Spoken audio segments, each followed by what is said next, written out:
Hello, family and friends. It's Miss Christine in Miss Christine's Yoga Studio. I'm Miss Christine, and along with the sunbathing Miss Chloe, we've got some great sun coming through the curtains today, and the watchful eye of Miss Yogi there in the back. We are going to present a little presentation on the tabletop position. This is not a formal yoga pose. Oh, I'm caught up in my bells here. This is not a formal yoga pose.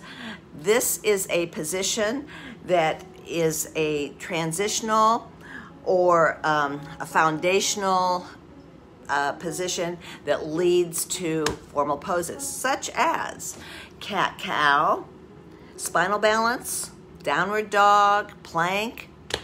So I want to give you some practice information so you can get this position as strong as possible. My philosophy is if your foundation is strong, your pose will benefit. So I'm going to start with a checklist. Mind you, this video will be connected to my tabletop video, and you must practice using this checklist before you go to yoga class, because in yoga class, no yoga teacher is going to stop and let you go through a checklist. You need to get this tabletop so that it's muscle memory and you can go straight to it. What do we start with? We start with getting on all fours and taking our hands like a starfish, Hasta Bandha, and pressing our hands, our fingertips, and our knuckles into the ground. That's the first step in getting into tabletop. Press your fingertips and your knuckles. Cup your hands. Your palms are not going to touch the earth. Only your fingertips and your knuckles. And your thumb and index finger will take most of the weight. Press and lift yourself up. Straighten out your arm, but don't lock your elbow. Keep a little nice juice, little micro bend in that elbow. The next thing you're going to do is stack bones. You're going to stack your wrist with your shoulder. Stack your knee with your hip. Align your feet with your knees so that you're forming two train tracks there in the back. You want to drop your shoulders, leaving as much space between your earlobes and your shoulders as possible. Lengthen your neck. And last but not least, suck that navel into your spine. You suck hard enough, you're going to make a nice flat back, and you can invite all of your neighbors over to have a tea party on your back. And this is really last but not least. Don't slouch into your tabletop. Keep your tabletop lifted. Now, as far as props go, the biggest prop that everybody should use is a blanket underneath your knees. Knees get cranky, and when you're on your knees too long, they get even crankier. I don't care who you are. All knees get cranky. Protect them. Put something underneath them. If your knees are comfortable, you will benefit by getting a better tabletop. You won't have to think about something that's bothering you, knees bothering you. Another place that gets cranky is your wrists. I have heard some people talk about getting wrist braces.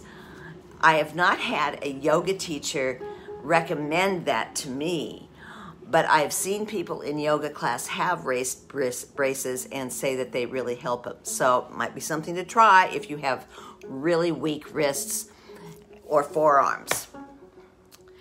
That would really be helpful. Another thing is you could make a fist with your hands and push down into the earth with your fists, with your palms facing each other, rather than with Hasta Bandha. Sometimes that relieves your wrist issues as well.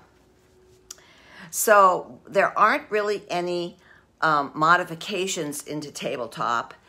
Like I said, it's a transitional position to get into formal poses.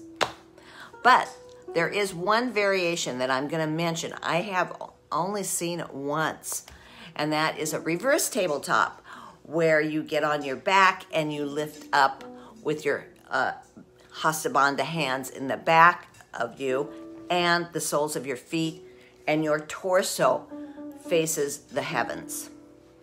I don't know what, I've only seen it done once in one class in all the time I've taken yoga. So I'm not really sure what it's used for. But I thought I better mention it because sure as shooting, if I don't, you'll see it. And you know Murphy's Law. So we're going to go on and talk about some of the benefits. The tabletop will realign and lengthen your spine.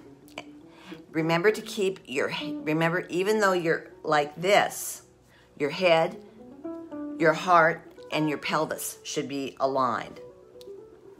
So you will lengthen and you'll strengthen your spine as well.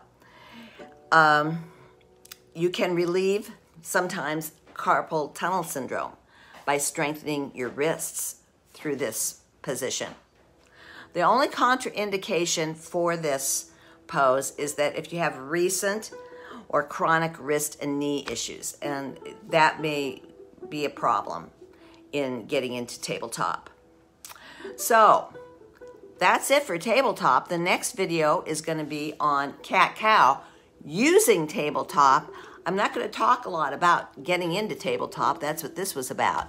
So be looking forward to that. If you want to succeed, focus on yourself, not others. Namaste, my friends. See you next time. Thank you.